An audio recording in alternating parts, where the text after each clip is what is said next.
കൈയില്ലാത്തൊരു മഞ്ഞ ബനിയൻ, വലത് കൈയിൽ മഞ്ഞ ബാൻഡും, കൈ രണ്ടും തലയ്ക്കു പിന്നിൽ കെട്ടി കടലിന് അഭിമുഖമായി മരക്കസേരയിൽ പുറംതിരിഞ്ഞിരിപ്പ്. വണക്കം എന്ന കുറിപ്പിനൊപ്പം ഒരു മഞ്ഞ ലവ് ചിഹ്നവും.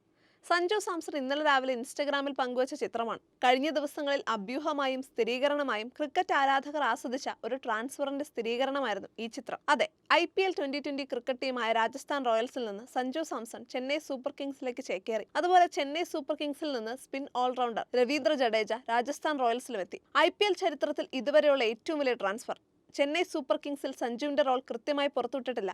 MS ധോണിയുടെ കാലം ഏതാണ്ട് അവസാനിച്ച സ്ഥിതിക്ക് വരും സീസണുകളിൽ സഞ്ജു CSKയുടെ ഗ്ലൗ അണിയും. ഒപ്പം ടീമിന്റെ ടോപ്പ് ഓർഡറിനെ കൂടുതൽ സ്ഫോടനാത്മകവുമാക്കും. രാജസ്ഥാൻ ക്യാപ്റ്റനായിരുന്ന ഈ മലയാളി വിക്കറ്റ് കീപ്പർ ബാറ്റർ ചെന്നൈയിൽ ക്യാപ്റ്റൻസിയുടെ ഭാരമില്ലാത്ത കളിക്കാരനാണ്.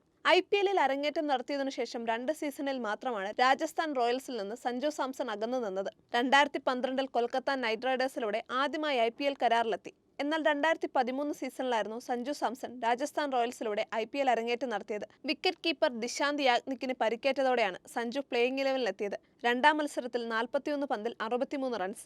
IPL ചരിത്രത്തിൽ അർദ്ധ സെഞ്ചുറി നേടുന്ന ഏറ്റവും പ്രായം കുറഞ്ഞ താരമെന്ന നേട്ടം അന്ന് സ്വന്തം. സീസണിൽ 11 മത്സരത്തിൽ നിന്ന് 206 റൺസ്. ഒപ്പം എമേർജിംഗ് പ്ലെയർ പുരസ്കാരവും 19-കാരനായ സഞ്ജുവിന് സ്വന്തം. 2016-2017 സീസണുകളിൽ സഞ്ജു ഡൽഹി ഡെയർ ഡെവിൾസിലേക്ക് ചേക്കേറി. എന്നാൽ 2018 വീണ്ടും തിരിച്ചെത്തി. 2021 മുതൽ രാജസ്ഥാന്റെ ക്യാപ്റ്റൻസി സ്വന്തം. 2022 സീസണിൽ ടീമിനെ ഫൈനലിലെത്തിച്ചു. 2008 പ്രഥമ IPLൽ ചാമ്പ്യന്മാരായ ശേഷം രാജസ്ഥാൻ ഫൈനലിൽ പ്രവേശിക്കുന്നത് 2022-ലായിരുന്നു.